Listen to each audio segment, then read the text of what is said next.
Welcome back to the deep dive. You know how it goes. You're keen to get a real handle on something, to go beyond the surface level understanding. Yeah, that's what we're all about here. We try to take a close look at the research, the The finding. core ideas, yeah. So you don't have to wade through all that stuff yourself. Think of us as your informed guides to what really matters. Okay, so today we're tackling a question I think many of us have pondered. What makes someone truly exceptional at what they do? Right. Expert performance. Exactly. We're talking about those individuals who operate at the very highest levels in fields as diverse as, sports, music, even scientific research. And for a long time, the go-to explanation has been this idea of innate talent, Innate talent, yeah. that some people are simply born with a special gift, that sets them apart. Okay, let's unpack this a bit. It's a really tempting idea, isn't it? Mm. This notion that some folks just have a natural head start. But what if the story is, well, more about the journey than the starting point? What if the real key to exceptional performance lies not in some mysterious inherent ability, but in something, something we can all understand and potentially apply? That's precisely the territory we're exploring today. Our mission is to delve into the concept of deliberate practice as the driving force behind expert performance. Deliberate practice. Yeah, this comes from the seminal work of Erickson, Cramp, and Teschromer. These researchers are really the pioneers who first rigorously investigated this idea. Popularized it, really. Yeah, popularized deliberate practice is the key. Their research really dug into what distinguishes the best from the rest. And here's a core insight, right? Many of the characteristics we often attribute to innate talent. They're actually the result of intense, focused practice, often accumulated over at least 10 years. 10 years. That's a serious chunk of time dedicated to honing a craft. It really is. And understanding this distinction between what we might think of as natural ability and, the skills developed through practice offers some really profound insights. Yeah, it can reshape how we think about our own potential, right? And the possibilities for learning and adaptation. Definitely. So the idea of overnight success based purely on talent, that might be a bit of a myth then. It seems that way. Let's go back to the beginnings of trying to understand exceptional abilities. What were some of the earlier explanations? Well, historically, explanations often had a mystical flavor, Yeah. divine favor, astrological influences. Right. Even specific physical attributes were sometimes cited as the source of extraordinary abilities. Right. It was all about being specially endowed from some outside force. The chosen one narrative, basically. Pretty much. But as scientific thinking gained ground, those explanations started to seem, less convincing. So what replaced them? The focus shifted towards genetics. The notion that exceptional performance is largely predetermined by the genes we inherit became quite popular. Okay, that kind of aligns with our growing understanding of heredity. But is it as simple as saying it's all in our DNA? Not at all. As researchers in behavioral genetics themselves point out, it's incredibly difficult to isolate the genetic contribution to complex human behaviors. What we observe is the result of a continuous and intricate interaction between our genetic predispositions and the environments we experience throughout our lives. So it's that constant interplay of nature and nurture again. Precisely. And even someone like Francis Galton, who was a key figure in studying eminence over a century ago, recognized this. Oh, interesting. Yeah, he defined natural ability as a combination of innate capacity, but also something he called zeal. Zeal, like passion. Passion and dedication, yeah. And also the power to do very laborious work. Yeah. The ability to put in sustained effort. Zeal and the capacity for hard work, those don't sound like purely genetic traits, do they? Exactly. And while Galton acknowledged these crucial factors, subsequent research sometimes leaned too heavily on the innate capacity aspect, Right. maybe underestimating the vital role of sustained effort and dedication. So this idea of inherent talent, this gift, it's had a strong hold on our thinking for a long time.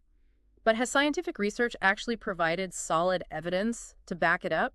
Surprisingly, the evidence is rather weak.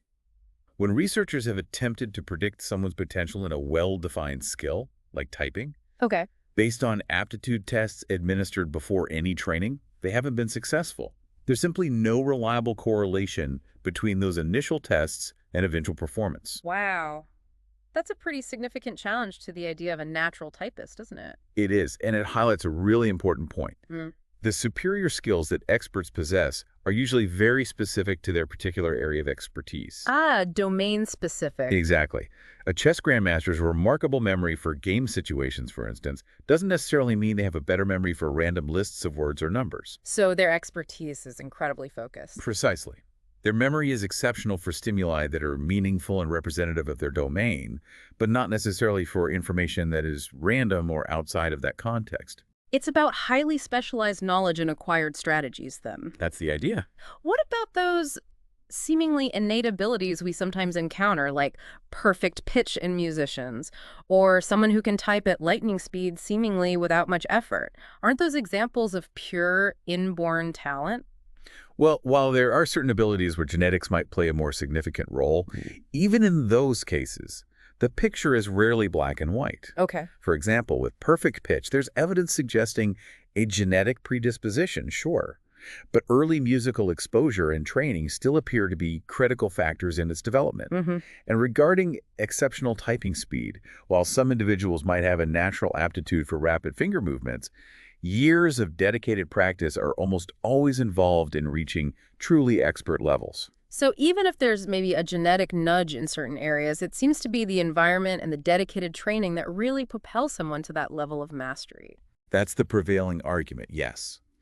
The researchers propose that even where genetics might have an indirect influence, perhaps sparking an early interest or leading to a perception of promise in a child, it's the subsequent environmental conditions and the support provided, often by parents, that are far more crucial in determining when training begins and ultimately the level of adult performance achieved. It really sounds like the traditional talent view often falls short when you start looking at the actual data. It does seem that way. Yeah. One common argument used to support the idea of innate talent is that if improvement in a skill has a natural limit, a peak performance level. Right, a ceiling. Yeah, a ceiling beyond which someone cannot progress, then whatever imposes that limit must be innate. However, the critical question here is whether that assumption of a fixed limit that's reached relatively quickly is actually valid. And that's where practice comes in. And that's where the crucial role of practice comes into play. Okay, so let's shift our focus. If innate talent isn't the primary driver, then practice must be the key.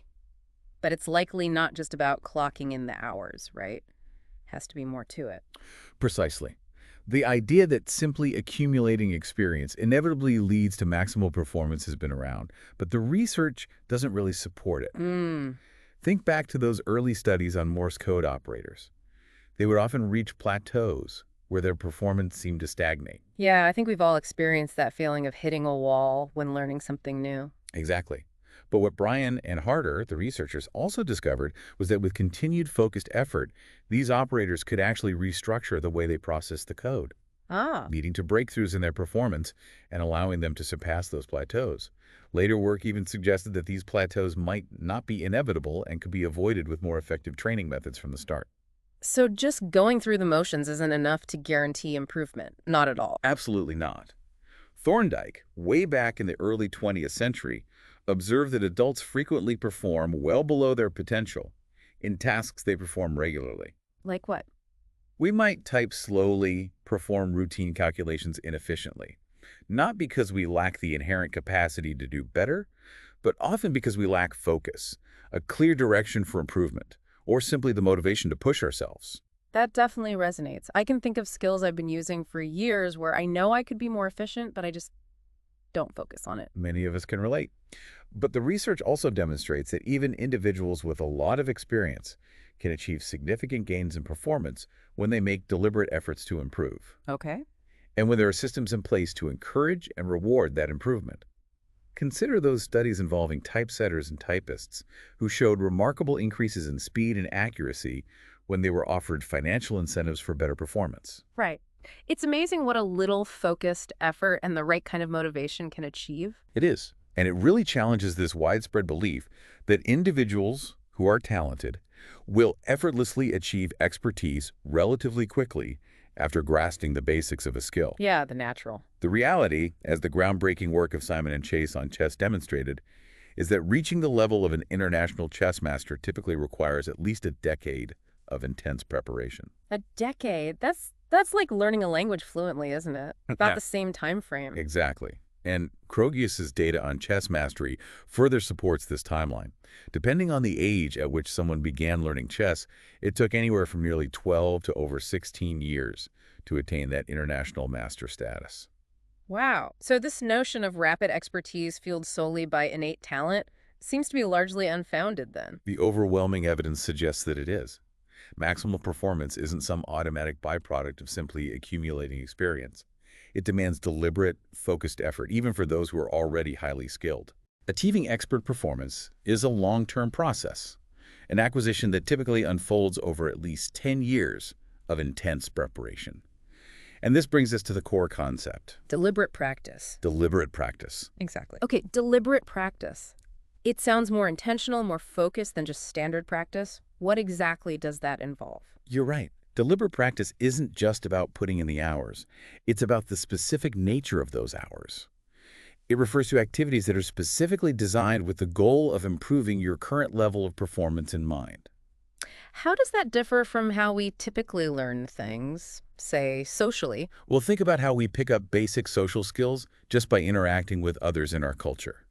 We acquire those with relatively little conscious instruction, but skills like reading, writing, and arithmetic are usually explicitly taught, often involving structured exercises designed for improvement.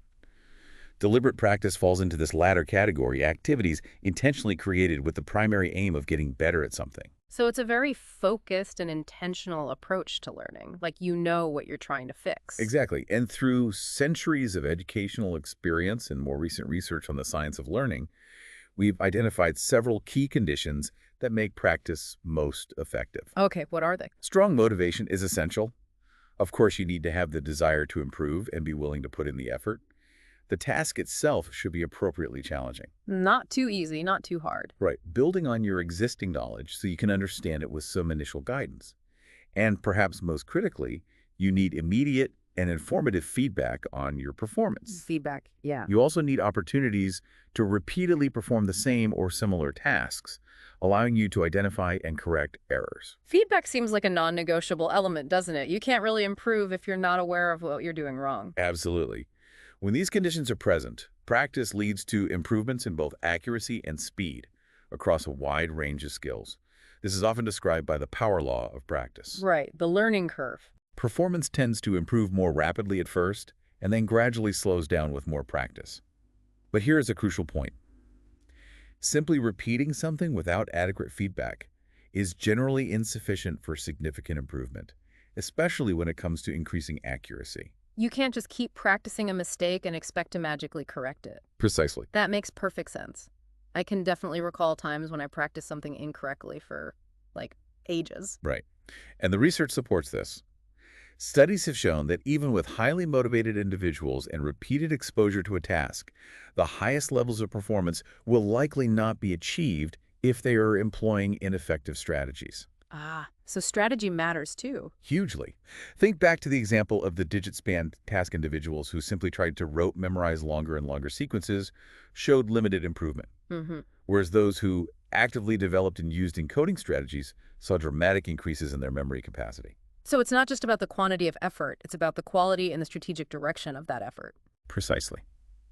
As skills become more complex, explicit instruction, guidance from teachers or coaches, individualized diagnosis of errors, timely and specific feedback, and targeted remedial training become absolutely vital for effective learning. You need that expert eye. You need expert guidance to identify those ineffective strategies and learn more effective ones. That really underscores the critical role of skilled teachers and coaches in the development of expertise, doesn't it? Absolutely essential. Bloom's research in educational settings highlighted this quite powerfully. Bloom, yeah. Demonstrating that students who received one-on-one tutoring performed significantly better than those who were in conventional classroom settings. Wow. And interestingly, this more intensive instruction seemed to provide even greater benefits for students who had lower levels of prior achievement. Really? So it kind of leveled the playing field. It suggests that effective teaching can actually reduce the correlation between initial aptitude and later success. That's huge. It sounds like the journey towards expertise often evolves from a more informal, perhaps playful initial engagement to a much more structured and deliberate approach to training. guided by those with more experience. That's a very accurate description of the developmental trajectory observed in most domains of expertise. Initially, there might be exploration, enjoyment. Fun. Fun, yeah. But as performance goals become more serious, explicit instruction and deliberate practice become central, with teachers and coaches playing that vital role in designing and overseeing those targeted activities. Okay, so we've got this idea of deliberate practice. How does it differ from other kinds of activities we might engage in within a domain, like just working at a job or playing for leisure? That's a very important distinction to make. Let's think of work, play, and deliberate practice as three distinct types of engagement. Okay. Work often involves performing tasks to the best of your current ability, participating in competitions, or providing a service for which you are paid. Right, performance mode. Yeah, activities that are often driven by external rewards or the need to meet certain performance standards. The primary goal in work is usually to perform reliably and efficiently using well-established methods. So, in a work environment, there isn't always a strong incentive to experiment with new techniques or push beyond your current comfort zone because there's a cost associated with mistakes, right? Exactly. The emphasis is on consistent performance, which often means sticking with familiar and proven methods. Exploring new, potentially more effective approaches might be discouraged due to the risk of errors or delays. Yeah, you don't want to mess up when the stakes are high. Think about someone who has a set routine for their job. They might not be motivated to learn a new, more efficient way of doing things if it means an initial period of lower productivity. That's a trap I think many of us can fall into. Okay, what about play? How does that differ? Play, on the other hand, is typically inherently enjoyable and doesn't have a specific external goal beyond the activity itself. Just for fun. It's what children often do spontaneously. Adults can also experience a state of flow during play, where they are completely absorbed in the activity and finding it intrinsically rewarding. That feeling of being totally immersed in something just for the fun of it. Yeah. Yeah. But that more diffuse attention characteristic of play is quite different from the highly focused attention required for deliberate practice, Ah. where you are actively seeking feedback and constantly looking for ways to improve specific aspects of your performance. So deliberate practice is much more structured and goal-oriented than either simply working or engaging in play. It sounds less fun. Precisely. Unlike play, it's highly structured, often effortful, and not necessarily enjoyable in the moment. Right. The motivation comes from the understanding that this sustained effort will lead to significant improvements in performance over time. The long game. Exactly. And unlike both work and play, deliberate practice often involves associated costs, access to qualified teachers or coaches, specialized training environments, and so on. Therefore, understanding the long-term benefits is crucial for maintaining motivation. It sounds like deliberate practice, while being the key to improvement, also presents some inherent challenges then. Constraints, maybe. It does. There are three primary constraints. First, the motivational constraint, because it's not inherently enjoyable. You have to be strongly driven by the desire to improve. Right. People rarely just spontaneously decide to engage in the kind of structured, often demanding activities that constitute deliberate practice. Makes sense. What's second? Second, there's the effort constraint. Deliberate practice is mentally and often physically taxing, Yeah. and therefore can only be sustained for limited periods each day to avoid exhaustion and burnout. Can't just grind 12 hours straight. Not effectively, no. And finally, there are external constraints. The availability of resources like time, energy, and financial means can all limit the amount of deliberate practice an individual can undertake. Okay, these constraints make sense. You can't just practice intensely around the clock indefinitely.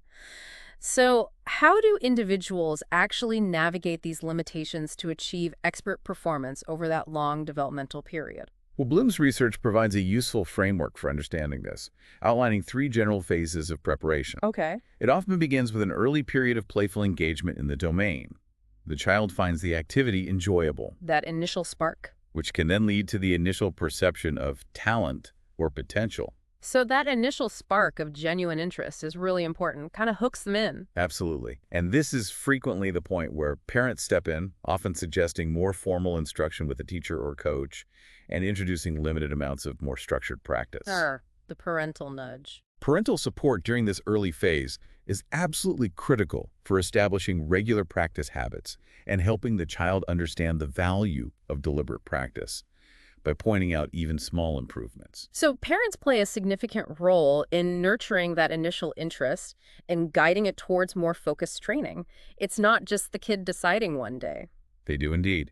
And as the individual gains more experience and engages in increasing amounts of deliberate practice, their performance reflects this combination of sustained effort and what might be perceived by themselves and others as innate talent. Right. However, it's crucial to remember that this perception of talent might, in many cases, be a direct result of the early engagement and consistent practice facilitated by that initial support.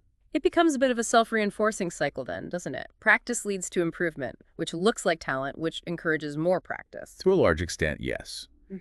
And as individuals progress towards higher levels of expertise, the nature of both their training and how their performance is evaluated also undergoes significant changes. How's In the early stages, the focus is often on local comparisons and the development of fundamental technical proficiency. But at more advanced levels, the comparisons become national and international, bigger stage? and the emphasis shifts beyond mere technical skill to aspects like interpretation, innovation, and emotional expression, particularly in fields like music and the arts. That transition must present its own set of challenges. We often hear about child prodigies who don't quite maintain that trajectory into adulthood. Exactly. Difficulties in navigating this transition, perhaps due to inadequate early training that overemphasized rote technique at the expense of creativity, are often cited as a contributing factor. Oh, okay. To become truly exceptional at the international level, individuals typically need to develop unique interpretations and go beyond simply replicating existing techniques. Similar challenges can face child prodigies in other fields, like math, where Right. the skills that lead to early success might not be the same ones required for groundbreaking research as an adult. So, the path from a seemingly talented beginner to a genuine expert is complex and involves more than just raw inherent ability.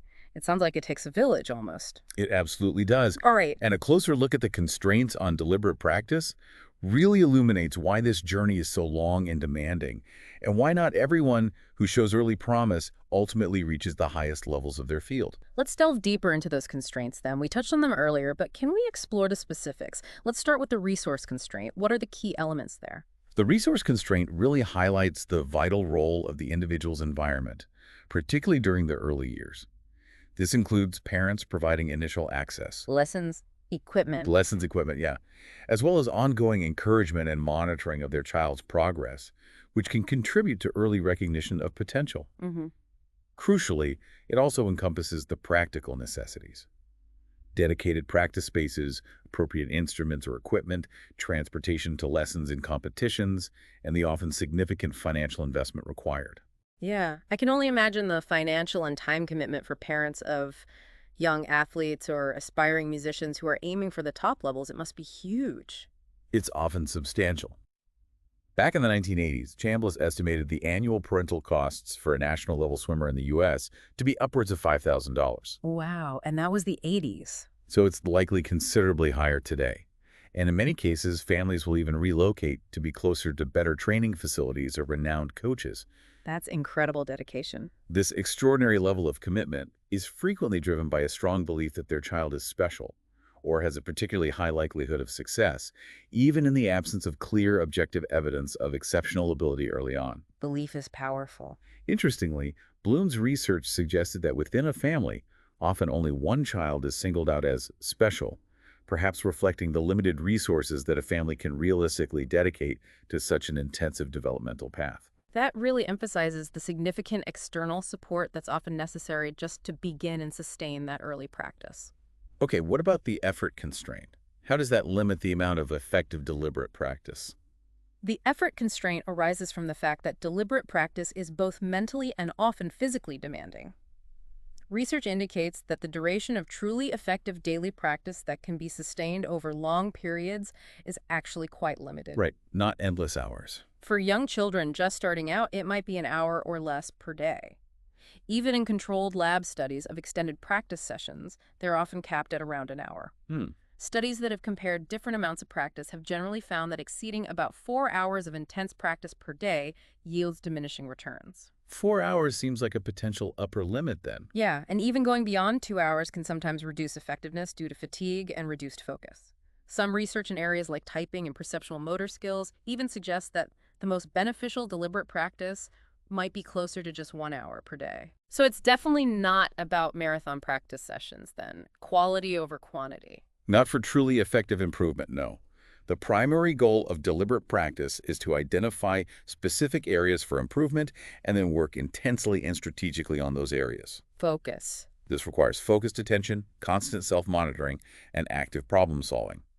As Seashore, a pioneering researcher in music psychology, pointed out, periods of rest and recovery are just as crucial as the practice itself for effective learning. Rest is key. Renowned teachers like Leopold Auer famously recommended limiting practice periods to under an hour, with ample rest in between, emphasizing the need for complete concentration. To avoid reinforcing mistakes. Exactly, to identify areas needing work and to avoid the reinforcement of errors.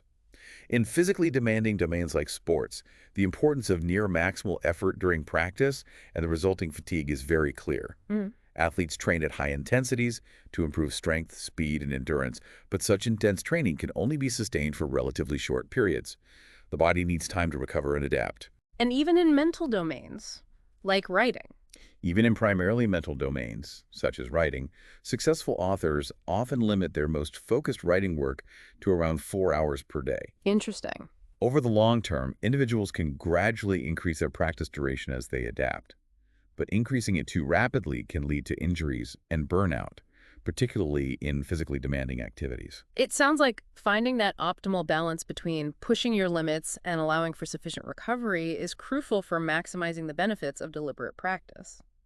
Okay, now let's consider the motivational constraint. How do you maintain the drive to engage in an activity that isn't inherently enjoyable? That sounds tough. That's a critical question, because deliberate practice, by its very nature of focusing on weaknesses and pushing beyond current capabilities, isn't usually intrinsically rewarding in the moment. Yep. The motivation has to come from its instrumental value, the understanding that it is the pathway to significant improvement and the attainment of long-term goals. The payoff down the road. Right.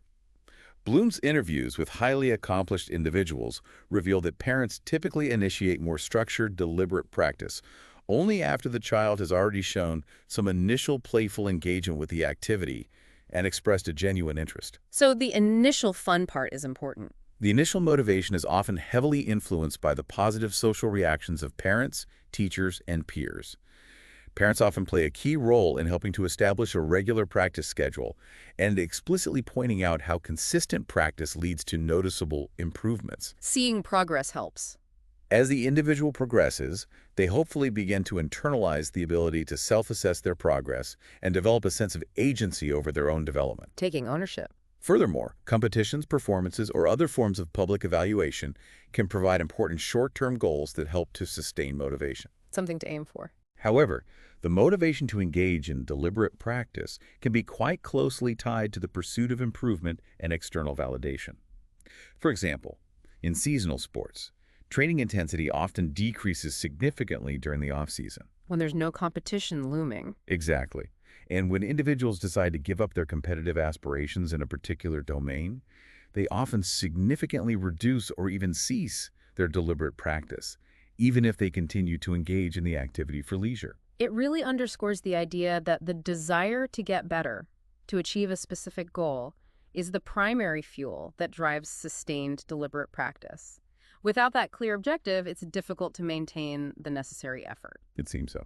So with these constraints in mind, what kind of empirical evidence did the researchers find to support their framework? What were the key predictions they tested? The researchers outlined 3 main categories of predictions. First, predictions related to developmental history, suggesting that the amount of deliberate practice an individual has accumulated over their development would be directly and positively related to their current level of performance. Makes sense. And that reaching expert-level performance would typically require at least around a decade of sustained effort.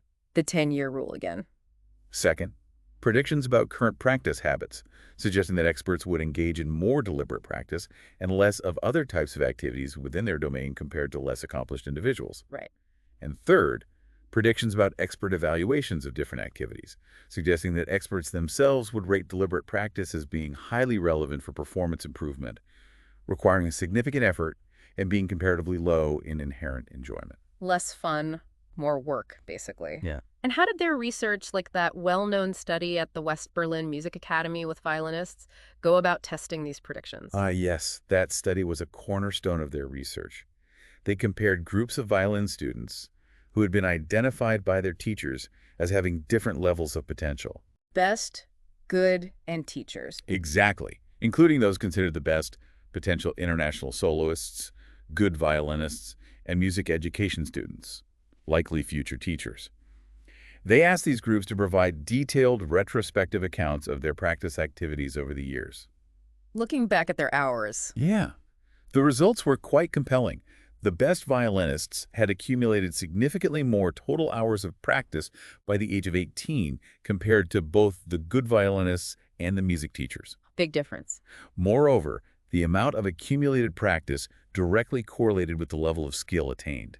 Wow. Furthermore, when they asked expert musicians to rate various music-related activities, deliberate practice was consistently rated as highly relevant for achieving high performance levels and requiring great effort. But it was also rated as relatively low in inherent enjoyment, just as the framework predicted. So the sheer amount of dedicated practice time really seemed to be a major differentiating factor between the groups with different levels of expertise, like a direct link. Absolutely. They followed up this initial study with a second investigation focusing on expert and amateur pianists, and they found very similar patterns. Same story. Pretty much. The expert pianists had typically started playing earlier, consistently practiced more hours per week, and maintained higher levels of practice intensity throughout their development compared to the amateurs. Consistent effort over time. Even the way they structured their practice sessions differed, with experts tending to engage in more frequent but shorter practice sessions spread throughout the week. Interesting. Not just cramming. And interestingly, the top violinists in the first study also reported getting more sleep and engaging in less leisure activity compared to the music teachers, Why sleep more? suggesting that they required more recovery time due to the greater demands of their intensive practice schedules. Recovery is part of the process. And they also found a correlation between the total amount of accumulated practice and performance on various specific skill-related tasks, even when they statistically controlled for the current intensity of practice. Exactly. This suggests that the cumulative history of deliberate practice has a long-lasting and significant impact on the development of expertise. It builds up. It seems the evidence strongly supports the idea that deliberate practice is a critical factor in achieving expert performance in music. But does this framework and these findings generalize to other domains as well? Is it just music?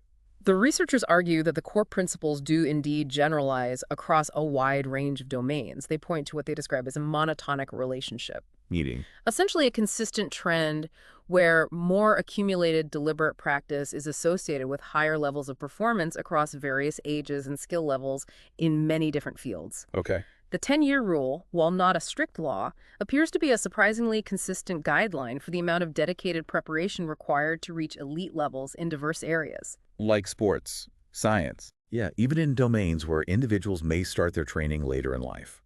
They also highlight numerous studies linking expert performance to the extent in organization of domain-specific knowledge in fields like chess, mathematics, and various sports, Knowledge built through practice. where the acquisition of this deep knowledge base is itself heavily influenced by consistent and focused practice. What about the importance of starting age? We touched on that earlier in the context of potential genetic influences. Does it matter when you start? Early starting ages in domains like music, sports, and chess do appear to be strongly correlated with the likelihood of attaining elite levels of performance. Okay. The data they reviewed on the typical starting ages for athletes who reach different levels of achievement in sports like swimming, gymnastics, running, and tennis clearly shows that higher levels of performance are generally associated with earlier first exposure Getting in early. and an earlier initiation of deliberate practice. Similar trends have been observed in the data on starting ages for chess grandmasters. So getting an earlier start essentially provides a longer period to accumulate that crucial deliberate practice. More runway time. Precisely. And once an individual begins engaging in deliberate practice, the amount of practice they undertake on a weekly basis also appears to have a significant impact on their rate of development and ultimate level of achievement. Weekly hours matter too. Studies on tennis players, swimmers, and runners consistently show a positive relationship between the number of weekly practice hours and higher levels of performance. even in chess, Elo's No, analysis. rating guy. Yeah, his analysis of chess skill development over time indicated substantial improvements during adolescence, which likely coincides with an increase in dedicated study and practice. Makes sense. Anecdotal accounts from chess masters also frequently describe them dedicating considerable amounts of time to studying game analyses and practicing tactical situations, often with guidance from more experienced players. Like homework for chess. Sort of. The early and exceptionally intensive training regimens of chess prodigies like Bobby Fischer and Judith Polgar further illustrate this point. They put in the work early. It really does seem to come back to the consistent investment of dedicated, focused hours again and again. Now, what about the maximum levels of deliberate practice that elite performers can sustain? Is there a point of diminishing returns or even a negative impact from too much practice? Elite performers certainly strive to maximize their rate of improvement and reach the highest sustainable levels of deliberate practice during their peak years. Pushing the limits. Studies have found that young elite performers will often dedicate upwards of 15 hours per week to focused practice, even while also attending school. 15 hours plus school. Wow.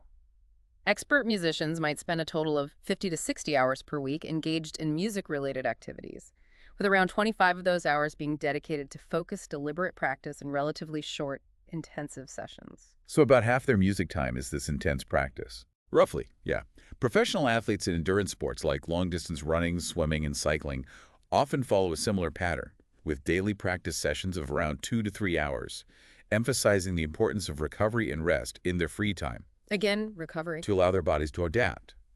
Olympic-level athletes often prioritize sleep and even scheduled naps as crucial components of their recovery. Naps are part of training. Can be. Interestingly, parallels can be drawn even in primarily intellectual fields. Eminent scientists often report being deeply absorbed in their work. Like 80 hours a week? Some estimates suggest they may dedicate around 80 hours per week to activities related to their research, with focused work such as writing being particularly critical. Writing as deliberate practice for scientists. It can be. The work habits of famous scientists like Darwin, Pavlov, and Skinner often involve dedicated writing sessions of around 1 to 2 hours at a time for optimal productivity. Similarly, renowned authors often follow structured daily schedules. Morning writing sessions. Exactly. Focused writing periods in the morning followed by rest or other activities. The overarching conclusion is that the levels of deliberate practice that elite performers can sustain are ultimately limited not just by available time, Right. but more importantly, by the resources needed for sustained, effortful practice and adequate recovery, both mental and physical. So it's not just about how many hours you can physically put in, but about how many hours of truly high-quality, focused effort you can sustainably manage. This whole discussion really challenges the traditional notion of innate talent as the primary driver, doesn't it? So what role does talent actually play in this framework, if any? Well, the framework strongly argues against the view of talent that discounts the crucial role of consistent, deliberate practice. However, it does suggest that the perception of talent can have a significant influence on an individual's developmental trajectory. The perception. Yeah. Interesting. How? If a child is labeled as talented early on, it might lead to them starting to engage in more structured, deliberate practice at an earlier age and potentially maintaining a higher level of practice over time. It gives them a boost or opens doors. Exactly. This perceived talent can then become a self-fulfilling prophecy, even if it wasn't initially based on any objectively measurable innate ability. Right. Early exposure to a domain, strong parental support and encouragement, and the belief held by parents or other significant figures that a child is somehow special That belief again. can be more critical in driving early engagement and practice than any inherent aptitude that can be reliably identified at a young age. So believing in someone's talent might actually be more influential than the talent itself in getting them started and keeping them motivated. That's kind of wild. That's a key insight. Howe and colleagues have argued that evidence of talent often emerges as a consequence of early training and sustained practice, rather than preceding it. It follows the practice, doesn't lead it. When parents and teachers genuinely believe in a child's potential, they are more likely to provide additional support, encouragement, and more intensive instruction. Makes sense. Furthermore, being labeled as talented can boost a child's self-confidence and motivation, making them more likely to persevere through the inevitable challenges and setbacks associated with deliberate practice. Keeps them going when it gets tough. However, It's important to note that this is a delicate balance, as excessive or unwarranted early praise can sometimes lead to complacency or a fear of failure. Right, the pressure. Research in social psychology on interpersonal expectations and self-fulfilling prophecies strongly supports the idea that our beliefs about others can significantly influence their behavior and outcomes. What we expect influences what happens. Studies on parental beliefs about their children's abilities in various academic domains have shown a clear link between these beliefs and the children's own self-perceptions and academic performance. That's fascinating. So, while innate talent as a direct predictor of ultimate expert performance seems to be a weak explanation, could heritable individual differences still play a role? Maybe in someone's initial inclination or capacity to engage in the kind of intense, sustained effort required for deliberate practice itself. That's a very nuanced and important point. While the deliberate practice framework strongly refutes the idea of innate talent as a primary driver, it does acknowledge that heritable individual differences might influence factors such as an individual's initial level of interest in a particular activity, their intrinsic enjoyment during the early stages, That initial fun part again. and perhaps even their underlying capacity for sustained hard work and perseverance, all of which can certainly impact their willingness to engage in the often demanding activities that constitute deliberate practice. So genetics might influence the willingness to practice hard. It's possible. Research has provided heritability estimates for various personality traits, including emotionality, activity levels, and interest in artistic activities. Studies on creativity, productivity, and eminence, as well as research linking personality traits like conscientiousness and persistence to achievement, suggest these motivational and temperamental factors are indeed important. Right. Even animal studies involving selective breeding for learning abilities have sometimes found correlations between learning differences and traits like emotionality and activity levels. Interesting. So the current understanding suggests that while innate talent in the traditional sense is not well supported as a primary determinant of expert performance, heritable factors may indirectly influence the motivation and perhaps the initial inclination to engage in the deliberate practice that ultimately leads to expertise. Okay, so wrapping this up. Expert performance, while it often appears extraordinary, is really the result of a very ordinary, albeit incredibly intense and prolonged process of deliberate effort. What are the key final thoughts on the potential and limits of learning that emerge from all this research? The central takeaway, really, is that expert performance, despite its often qualitative differences from typical performance, is primarily the result of sustained, deliberate effort over many years. Not magic. Not magic, and rather than some fixed, unchangeable, innate talent. The 10-year rule serves as a useful general guideline for the extensive preparation that is typically required to achieve mastery in a wide range of domains. While this body of research provides incredibly valuable insights, it's important to acknowledge some of its limitations. For example, extrapolating findings from short-term training studies or heritability estimates in typical environments to the extreme conditions of expert development requires careful interpretation. Future research that focuses on how individuals strategically allocate their time and energy to goal-relevant activities over long periods holds significant promise for further refining our understanding. How people actually do it. Ultimately, the study of elite performers provides a powerful lens through which to understand the remarkable adaptability of the human mind and body and how we can often overcome seemingly inherent limitations. What? However, rejecting the notion of fixed innate limits does not imply that everyone can easily become an expert in any field. The constraints we've discussed, including early access, consistent engagement and deliberate practice, adequate support and resources, and sustained motivation, are all critically important. It's still hard work. In the final analysis, it is the unwavering commitment to deliberate practice over the long haul that truly distinguishes expert performers. So to bring it all together, the long-standing myth of effortless genius appears to be, well, largely debunked.